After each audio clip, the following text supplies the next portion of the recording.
Bismillahirrahmanirrahim. Assalamualaikum warahmatullahi wabarakatuh. Perkenalkan, nama saya Indra Gunawan. Saya adalah dosen pada program studi S1 Ilmu Keperawatan Fakultas Ilmu Kesehatan Universitas Muhammadiyah Tasikmalaya. Pada kesempatan ini, izinkan saya untuk memaparkan pernyataan diri dosen dalam unjuk kerja Tridharma Perguruan Tinggi dalam bidang pengajaran. Video ini saya susun sebagai salah satu persyaratan dalam rangkaian proses seleksi sertifikasi dosen yang dilaksanakan oleh Kemendikti-Saintek pada tahun 2025. Ya. Berkenaan dengan mata kuliah yang akan saya paparkan pada video ini adalah mata kuliah Keperawatan Kesehatan Jiwa dan Psikososial dengan kode mata kuliah PIKES 01120 dengan bobot SKS 3 SKS dan berada pada semester 4, di mana terdapat 4 dosen yang menjadi dosen pengampu pada mata kuliah ini. Di antaranya ada Ibu Nia Restiana, Ibu Rosi Resnawanti, Pak Saryomo, dan saya sendiri. Mata kuliah ini merupakan mata kuliah yang mempelajari tentang konsep-konsep dan prinsip-prinsip serta tren dan isu kesehatan dalam keperawatan jiwa. Dalam mata kuliah ini juga dibahas tentang klien sebagai sistem yang adaptif, tentang respon sehat jiwa yang sampai gangguan jiwa, psikodinamika, terjadinya masalah kesehatan atau keperawatan jiwa yang umum terjadi di Indonesia. Upaya keperawatan dalam penjagaan primer, sekunder, dan tersier terhadap klien dengan masalah psikososial dan spiritual serta gangguan jiwa juga merupakan fokus dalam mata kuliah ini, termasuk hubungan terapeutik secara individu dan dalam konteks keluarga dan penerapan terapi modalitas keperawatan.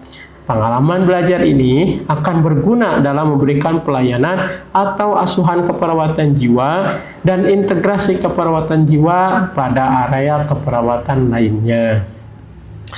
Nah, adapun mata kuliah ini memiliki capaian pembelajaran mata kuliah atau yang disingkat dengan CPMK yang terdiri dari beberapa capaian. Yang pertama, mahasiswa mampu menganalisis proses terjadinya gangguan jiwa dalam perspektif keperawatan jiwa dan kesehatan mental Islam serta konseptual model dalam keperawatan jiwa. Yang kedua, mahasiswa mampu menganalisis sejarah keperawatan jiwa dan tren serta isu dalam keperawatan jiwa secara global. Yang ketiga, mahasiswa mampu menjelaskan penggolongan gangguan jiwa di Indonesia. Yang keempat, mahasiswa mampu menganalisis konsep recovery, supportive environment, dan peran perawat jiwa serta interdisciplinary approach dalam keperawatan jiwa. Yang kelima, mampu menerapkan proses keperawatan jiwa, prinsip-prinsip legal etis, dan lintas budaya dalam asuhan keperawatan jiwa. Yang keenam, mahasiswa mampu melakukan simulasi asuhan keperawatan klien dengan situasi krisis dan bencana seperti ansietas, pasien yang mengalami harga diri rendah situasional, ketidakberdayaan, keputusasaan, coping individu inefektif, distres spiritual, berduka disfungsional, dan kerusakan komunikasi verbal. Yang ketujuh, mahasiswa mampu melakukan simulasi asuhan keperawatan klien dengan penyalahgunaan nafsa dan pada orang-orang yang mengalami retardasi mental. Dan pada saat ini, capaian pembelajaran mata kuliah itu sedang berada pada capaian poin nomor 6, yaitu melakukan simulasi asuhan keperawatan klien dengan situasi krisis dan bencana, khususnya pada pasien yang mengalami keputusasaan. Dalam menunjang ketercapaian mata kuliah ini, kami dari tim teaching mengembangkan berbagai bahan kajian. Di antaranya, mata kuliah ini membahas terkait dengan sejarah keperawatan jiwa dan tren isu serta isu dalam keperawatan jiwa secara global. Yang kedua, mata kuliah ini juga membahas terkait dengan proses terjadinya gangguan jiwa dalam perspektif keperawatan jiwa dan kesehatan mental Islam. Yang ketiga, mata kuliah ini membahas terkait dengan penggolongan gangguan jiwa di Indonesia. Yang keempat, membahas terkait dengan konseptual model dalam keperawatan jiwa. Yang kelima, membahas terkait dengan konsep recovery, supportive environment, dan peran perawat jiwa serta interdisciplinary approach dalam keperawatan jiwa. Yang keenam, membahas terkait dengan proses keperawatan jiwa, prinsip-prinsip legal etis, dan lintas budaya dalam asuhan keperawatan jiwa. Yang ketujuh, membahas terkait dengan asuhan keperawatan klien dengan situasi krisis dan bencana, meliputi klien dengan ansietas, harga diri rendah situasional, ketidakberdayaan, keputusasaan, coping individu ineffektif, distress spiritual, berduka disfungsional, dan kerusakan komunikasi verbal. Terakhir, pembahasannya yaitu terkait dengan asuhan keperawatan pada pasien dengan penyalahgunaan nafsa dan mereka atau individu yang mengalami retardasi mental. Nah, untuk menunjang ketercapaian tadi, ya, bahan ajar yang kita kembangkan, kita lakukan terkait dengan delivery-nya dengan menggunakan berbagai metode pembelajaran. Di antaranya, kami menggunakan metode lecture, case study, problem-based learning, small group discussion, dan praktikum di lab, yaitu lab skill. Nah, selain itu kami juga menggunakan berbagai media pembelajaran untuk mencapai atau menunjang ketercapaian dari capaian mata kuliah ini, seperti penggunaan whiteboard, penggunaan spidol, penggunaan LCD, penggunaan netbook, penggunaan Edlink, dan penggunaan Microsoft Office, serta penggunaan media pembelajaran online, yaitu Zoom aplikasi. Nah, dalam mengevaluasi ketercapaian mata kuliah ini, kami mengembangkan berbagai metode evaluasi. Di antaranya ada penugasan, kuis, ujian tengah semester, ujian akhir semester, dan ujian praktikum. Nah, terakhir terkait dengan referensi dalam mengembangkan bahan ajar, kami menggunakan berbagai sumber, ya, diantaranya seperti artikel penelitian, baik itu artikel nasional ataupun internasional yang relevan dengan mata kuliah ini. Nah, selain itu juga kami menggunakan textbook atau buku ajar yang berkenaan atau yang relevan dengan isi dari mata kuliah ini. Demikian pemaparan terkait dengan PDD UKT-PT pada bidang pengajaran. Selanjutnya, mari kita saksikan bersama terkait dengan video pembelajaran praktikum yang dilakukan di lab terkait dengan asuhan keperawatan pada pasien dengan keputusasaan, yaitu pelaksanaan komunikasi terapeutik. Bismillahirrahmanirrahim. Assalamualaikum warahmatullahi wabarakatuh. Waalaikumsalam warahmatullahi wabarakatuh. Oke, selamat siang rekan-rekan. Selamat siang. Oke, gimana kabarnya hari ini? Sehat semua? Alhamdulillah. Alhamdulillah, pada kesempatan ini kita masih bisa berkumpul ya di pertemuan ke-14. Untuk hari ini agendanya kita akan mensimulasikan atau mempraktekkan asuhan keperawatan pada pasien yang mengalami keputusasaan ya. Nah, untuk sesi praktikum kali ini saya akan membaginya menjadi 3 sesi. Yang pertama adalah pemaparan dulu terkait dengan materi keputusasaan dan dilanjutkan dengan penjelasan materi terkait dengan pelaksanaan komunikasi terapeutik pada pasien dengan keputusasaan ya. Setelah itu sesi keduanya saya akan mempraktekkan atau mensimulasikan pelaksanaan komunikasi terapeutik pada pasien yang mengalami keputusasaan ya. Terus sesi terakhir nanti harapan rekan-rekan untuk bisa mempraktekkan komter atau komunikasi terapeutik itu secara mandiri ya. Jadi nanti silakan untuk berpasangan ya. Nanti setelah berpasangan mulai mempraktekkan komunikasi terapeutik pada pasien dengan keputusasaan ya. Bisa dimengerti? Saya baik, sebelum kita mulai sesi praktikum hari ini, untuk menambah keberkahan praktikum atau pembelajaran kita, mari kita awali dengan bacaan basmalah bersama-sama. Bismillahirrahmanirrahim. Baik, sekarang kita mulai dengan penjelasan materi dulu terkait dengan keputusasaan dan komunikasi terapeutik ya. Oke, sekarang kita bahas terkait dengan apa itu keputusasaan. Nah, kira-kira dari rekan-rekan ada yang pernah mendengar atau sudah tahu apa itu keputusasaan? Saya, Pak. Oke, silakan Naila. Izin menjawab, perkenalkan nama saya Naila Apriliani. Keputusasaan yaitu kondisi subjektif di mana individu melihat keterbatasan atau tidak adanya alternatif sebagai penyelesaian masalah dan ketidakmampuan memobilisasi energi demi kepentingannya sendiri. Oke, baik, tepuk tangan. Baik, terima kasih atas jawabannya, Nay. Ya, jadi teman-teman seperti yang sudah diungkapkan oleh teman kalian, nah keputusan itu suatu kondisi di mana seseorang itu menyatakan bahwa dirinya merasa putus asa, tidak punya harapan lagi untuk melanjutkan kehidupannya, ya, disebabkan karena berbagai faktor. Nah, sebelumnya ada yang pernah tahu nggak apa sih itu komunikasi terapeutik? Cung, siapa? Coba angkat tangan. Siapa yang tahu apa itu komunikasi terapeutik? Saya, Pak. Boleh. Namanya siapa, Nek? Perkenalkan, nama saya Salma Raidatul Aisy. Izin menjawab, komunikasi terapeutik adalah komunikasi yang disengaja dan terencana yang dilakukan oleh tenaga kesehatan, terutama perawat, untuk membantu pasien dalam pemulihan dan penyembuhan. Baik, tepuk tangan. Nah, jadi seperti yang sudah diungkapkan oleh temannya, ya, singkatnya komunikasi terapeutik itu adalah komunikasi yang dilakukan oleh perawat dengan pasien, ya, guna untuk membantu proses pemulihan atau penyembuhan pasien, ya.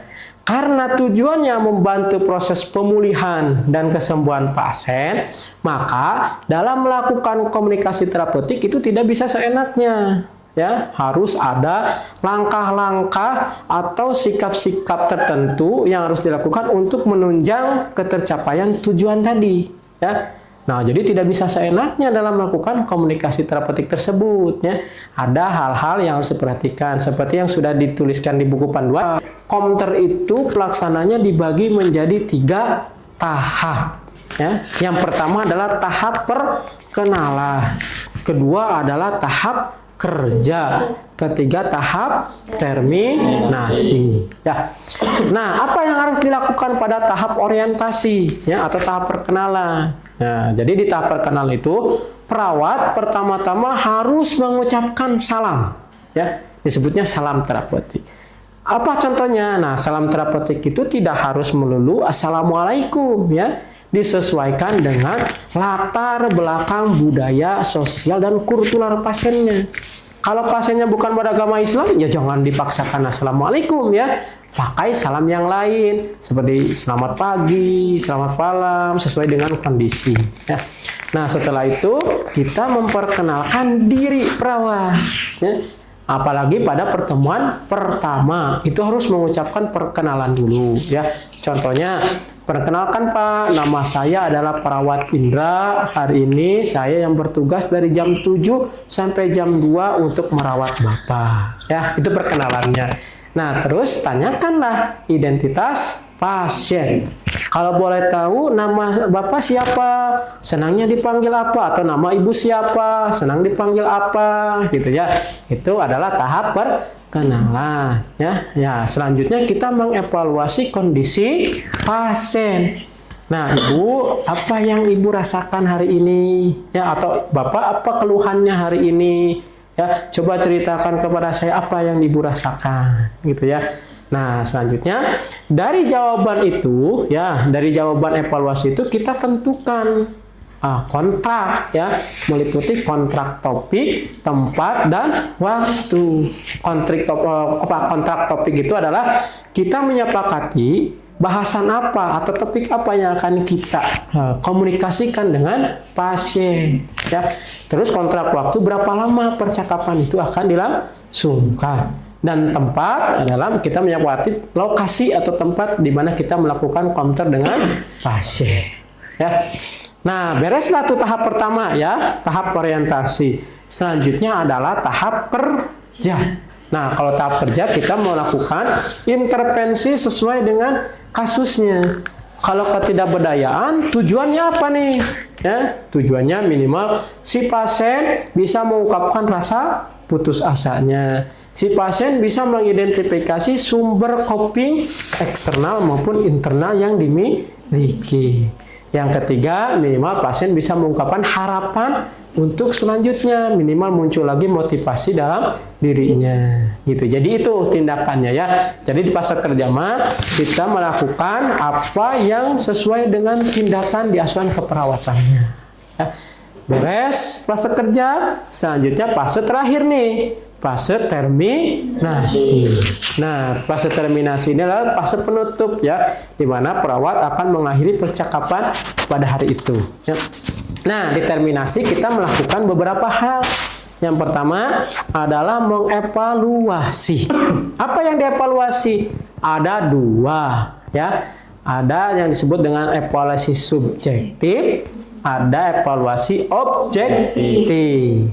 Ya, apa itu evaluasi subjektif? Yaitu perawat mengevaluasi perasaan pasien setelah berbincang dengan perawat. Ya, contohnya ibu atau bapak bagaimana perasaannya setelah kita berbincang-bincang. Ya, kalau objektif kita menanyakan kembali materi yang sudah diajarkan kepada pasien.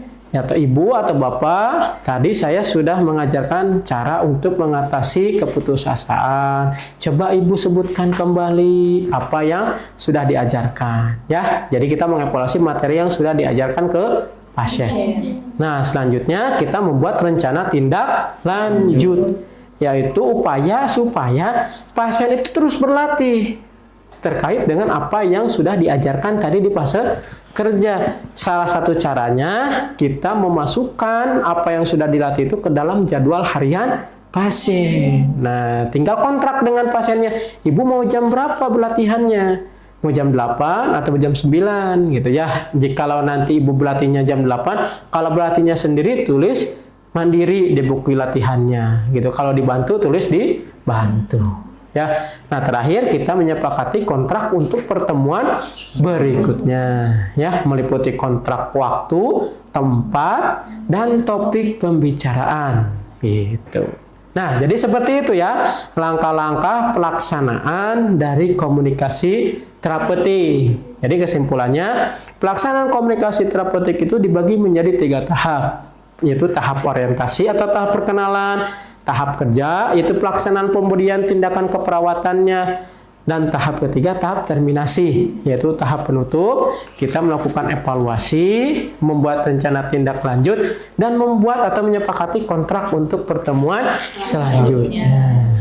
Oke ya, itu untuk sesi pertama ya. Kita sudah selesai untuk menjelaskan teori ya terkait dengan keputusasaan dan komunikasi terapeutiknya. Oke, sampai di sini ada yang bertanya? Saya Pak. Boleh, silakan. Perkenalkan, nama saya Injil Fahmi Maulana. Bagaimana cara komunikasi dengan pasien yang mengalami keputusasaan? Ya. Jadi caranya itu tadi ya, dengan melakukan komunikasi terapeutik. Ya, cuma nanti memang pada pelaksanaannya gitu, memang tidak bisa atau tidak semudah yang dibayangkan. Terutama bagaimana cara perawat membina hubungan saling percaya. Karena komunikasi akan berjalan lancar itu kalau hubungan saling percayanya terjalin dengan baik. Nah, apalagi pada pasien-pasien yang mengalami keputusasaan, di mana kan dia tidak memiliki motivasi. Salah satunya memotivasi untuk berhubungan dengan orang lain. Nah, maka pasien yang keputusan itu cenderung akan mengucilkan dirinya. Gitu. Maka lama-kelamaan itu akan berubah menjadi penyakit gangguan jiwa, yaitu isolasi sosial. Gitu. Jadi kuncinya ketika kita akan melakukan komunikasi dengan pasien itu, binalah hubungan saling percaya. Caranya tadi, gunakan sikap tubuh yang baik ya, awali dengan senyuman, tapi jangan ketawa-ketawa ya. Jadi bingung mana pasien mana perawat kalau ketawa-ketawa ya. Gitu. Jadi gunakanlah sikap tubuh yang menerima. Siap. Ya. Terima kasih. Oke, terima kasih. Ada lagi? Cukup? Cukup. Oke. Ya, Assalamualaikum warahmatullahi wabarakatuh, Ibu. Selamat siang. Waalaikumsalam Bapak, siang. Oke, perkenalkan Ibu, nama saya adalah Perawat Indra Gunawan. Saya berasal dari Universitas Muhammadiyah Tasikmalaya. Kebetulan hari ini saya yang berdinas siang dari jam 14 sampai nanti jam 2021 ya. Kalau boleh tahu, Ibu namanya siapa? Ibu Siti, Pak. Bu Siti. Senang dipanggil apa Ibu? Siti saja. Siti. Oke, ada nama apa panjangnya nggak? Siti Rohaya Siti Rohaya. Baik ya. Asalnya dari mana Bu? dari Tasikmalaya, Di Pak. Tasikmalaya. Baik ya. Oke Ibu. Nah, kalau boleh tahu, sekarang Ibu apa yang dirasakan atau keluhan apa yang sedang Ibu rasakan hari ini?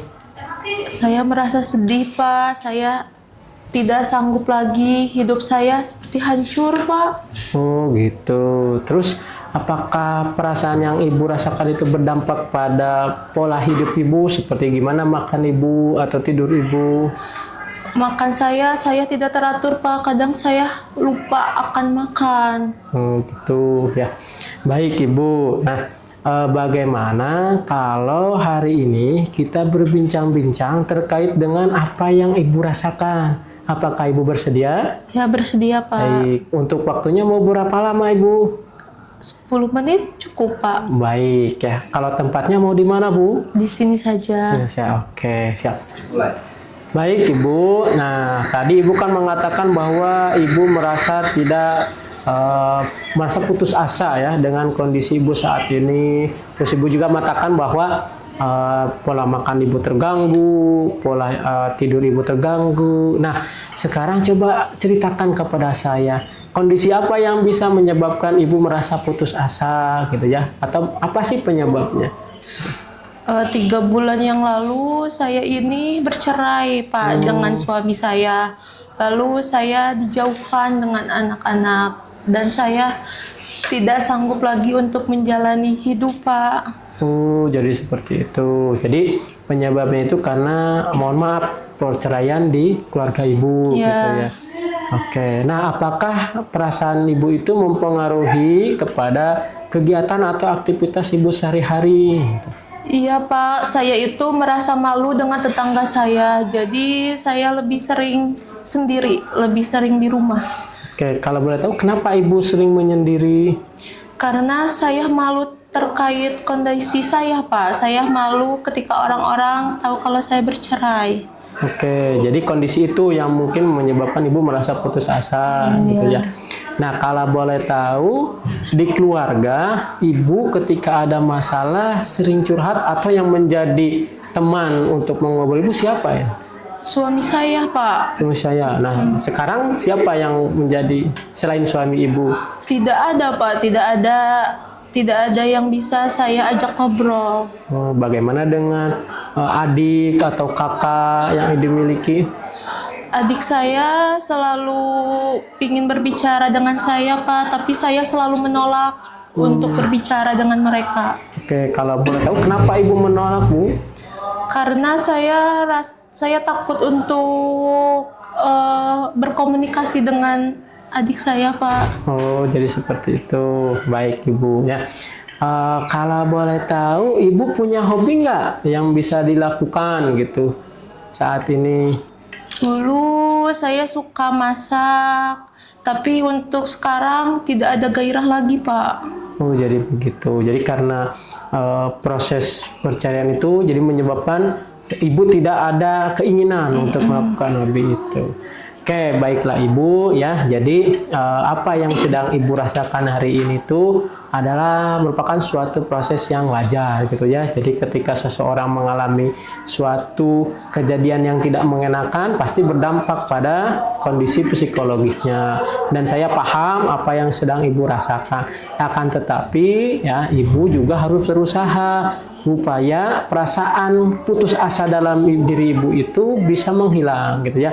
Karena Ibu kan harus ingat juga Ibu memiliki anak yang harus dirawat gitu ya. Nah, sekarang kita cari solusinya Bu ya. Kira-kira nih hal apa yang bisa Ibu lakukan untuk mengurangi rasa putus asa itu dan bisa meningkatkan motivasi. Kira-kira apa nih? Adanya teman bercerita. Bercerita gitu ya. Nah, baik Ibu ya, berarti memang bagus ya. Nah, karena teman bercerita itu bisa mengungkapkan gitu ya, membantu mencari solusi ya. Jadi saya sarankan kalau Ibu memang mau mendapatkan teman bercerita, ibunya jangan berdiam diri terus di rumah ya. Mulailah aktif untuk beraktivitas di luar rumah kembali ya, supaya apa yang dirasakan ibu itu bisa teruraikan gitu kan ya, bisa terpecahkan dengan cara bersosialisasi dengan orang lain gitu. Ya, gitu ya Ibu ya. Gitu. Jadi ya memang itu perasaan yang wajar ya, yang bisa dialami oleh setiap orang, tetapi Ibu tidak boleh berlarut-larut dari rasa putus asa itu, karena hidup Ibu masih panjang ya, anak Ibu juga masih kecil, dan itu memerlukan perhatian yang lebih dari seorang ibu. Nah, jadi itu Ibu ya yang bisa saya sampaikan. Nah, kita sudah hampir beres nih Ibu ya, sudah mau 10 menit. Nah, sekarang izinkan saya untuk bertanya ya Bu ya, kira-kira bagaimana perasaan Ibu setelah kita berbincang-bincang?